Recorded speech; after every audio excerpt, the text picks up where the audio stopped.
Hello, my name is Chris Bramley. Welcome to the Community Leadership Project lesson entitled A Community of Compromise, the First 3 Rules of Conflict Resolution. You know, the one thing that's really interesting is that most people get involved in public service roles because they have a long-term vision for their community. If they don't have that, they at least have a very strong desire to serve. The grand irony, as we know, is that many public meetings end up being really argumentative and contentious. It's strange to think that the very people we're trying to help are getting upset because they can't see we're trying to help them. This lesson focuses on some techniques that will completely turn this phenomenon around.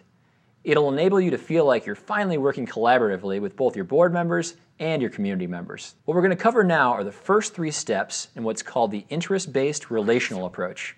Some of these ideas can be found on mindtools.com, which is a great website if you haven't checked it out. Okay, so the basic idea is that if you feel a big battle coming either between you and a fellow committee member or between your committee and the community audience, you're going to need to go through these 3 steps as a sort of checklist. You're going to want to pause this video right now, grab a pen, and write these 3 steps down. Okay, great. If you're able to step back and objectively use this checklist and leave your ego at the door, you're going to find something amazing will start to develop. First, there'll be an increased understanding between you and your audience. Second, it's going to renew your faith that your committee can effectively resolve challenges. And third, it's going to sharpen your focus on what's important to you and why you really got involved as an elected official in the first place. Okay, so here's the first step in this approach. The first thing you need to do is understand your priorities. The reason why you took on this role in the first place was to serve, right? So your number 1 priority should always be the individual members of the community. So that's the first rule. Always make sure that individual relationships take a higher priority than any individual issue or proposal. All right, so the second point is closely related to the first point. The second point is to keep people and issues separate. Recognize that passions are going to run high in public meetings. Things are going to get stirred up. This is just going to happen. So what you can do to help yourself is to focus on the solutions for the issues and not do anything detrimental to working relationships. So really try to think long-term here and maintain mutual respect. The third point is this. You need to agree upon an objective for the discussion up front. You'll also want to lay out all of the mutually agreed upon facts that will eventually affect the decision for the proposal. It's necessary to agree upon the objective and the facts so that there's a benchmark to judge the final outcome.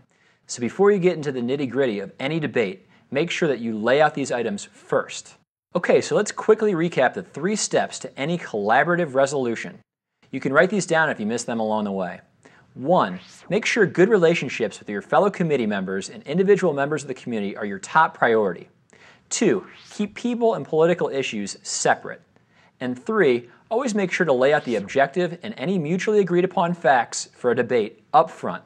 At your next meeting, I want you to put this list to use. You now have a list of 3 steps to a collaborative resolution. Anytime you feel a contentious battle coming on, I want you to make absolute certain that you're meeting these 3 criteria. I think what you'll find over time is that if you can discipline yourself and trust in this method, a real feeling of mutual respect will start to happen in your community. Okay, well that's all for this lesson here at Community Leadership Project. We talked about a useful technique that will move you in the direction of consensus building, community engagement, and really working with the people around you. This is especially important in times like these when the economy is in rough shape and money for projects is especially tight. So I hope you learned something that you can implement at your very next meeting. Thanks again, and we'll talk with you soon.